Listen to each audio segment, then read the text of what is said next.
In 1931, an anonymous letter was sent to the Irish Times on the subject Tinker Menace. The letter was signed Pro Bono Publico, and it was titled Tinker's Children. It said, "It is true that these little children are dirty to the last degree, ignorant of the humblest amenities of civilized life, of all things that are taught to little children in their national schools, and above all, ignorant of God. Their present condition is bad, but what of their future, if our only consideration is to rid ourselves of this nuisance of their presence?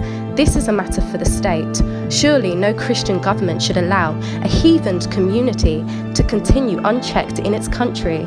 The only means I see is to rid the whole community of the nuisance is to take the children 2 years and upwards from all vagrant tinker camps and to place them in nursery homes where they will be taught and trained in all those social and moral principles which goes to making of decent citizens. After school age, the girls should get a course of domestic training to equip them for domestic work, and the boys at 14 years of age should be passed on to industrial schools. In this way, a generation or two should see the last tinker menace, and in its stead, our farmers and holders would have at their command a supply of well-trained and efficient workers." Signed Pro Bono Publico, 1931. The author envisioned a regime where authorities of state and church worked in concert to eradicate the primitive tinker population. The proposed techniques aims for total separation between adults and children, the latter perceived as empty vessels to be filled with values and habits of decent citizens and efficient workers. Nazi Germany provides the most extreme example here, with Roma one of the two groups targeted for extermination on racial grounds.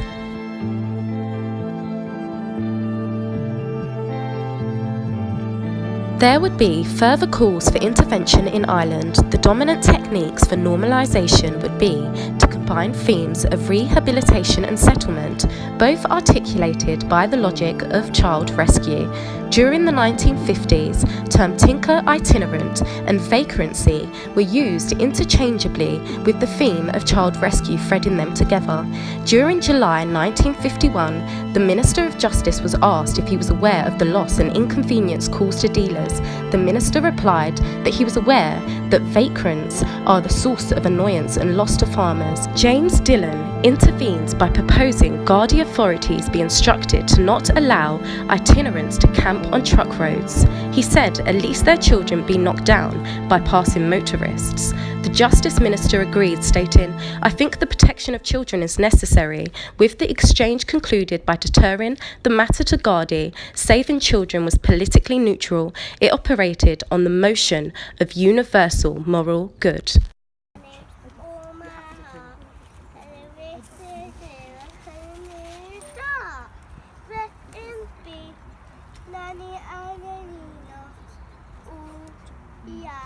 In the 1960s, the first ever Commission on Travellers had been established.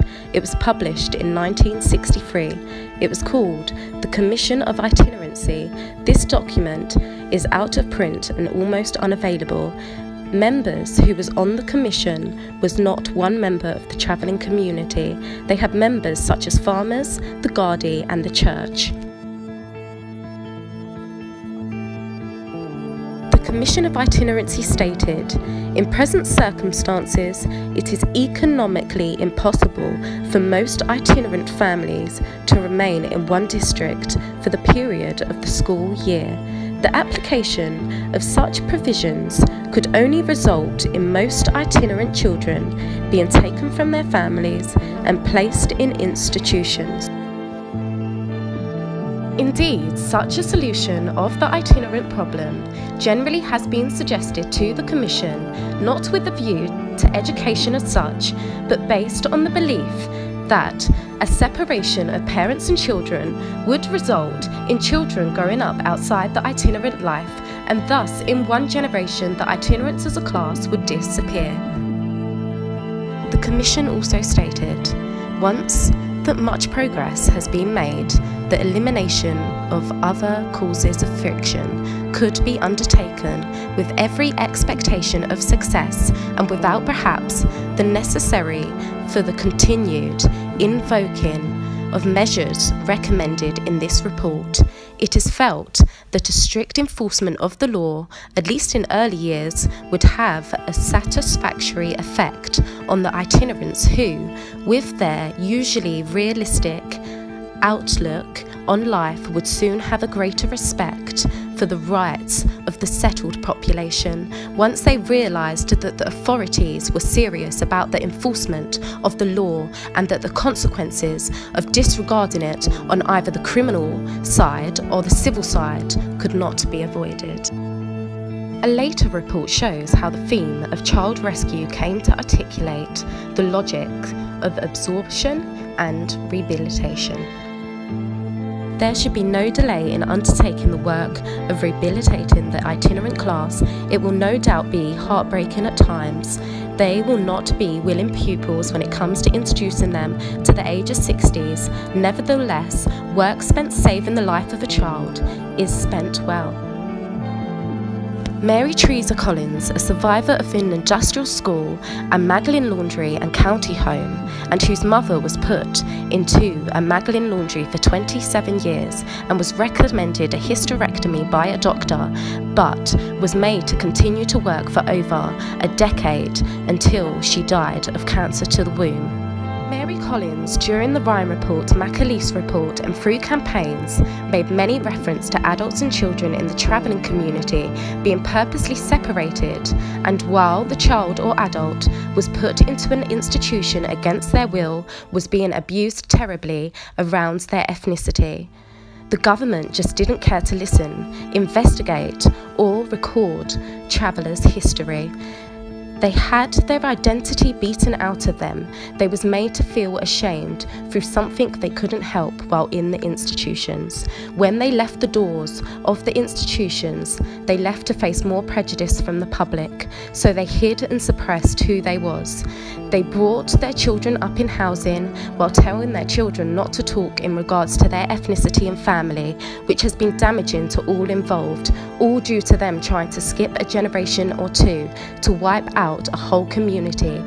It's time the Irish government acknowledges all factors of these interlinked institutions run by the religious orders and endorsed by the Irish government to cleanse Irish society. It's also time for all mass graves to be acknowledged and family members the right of removal.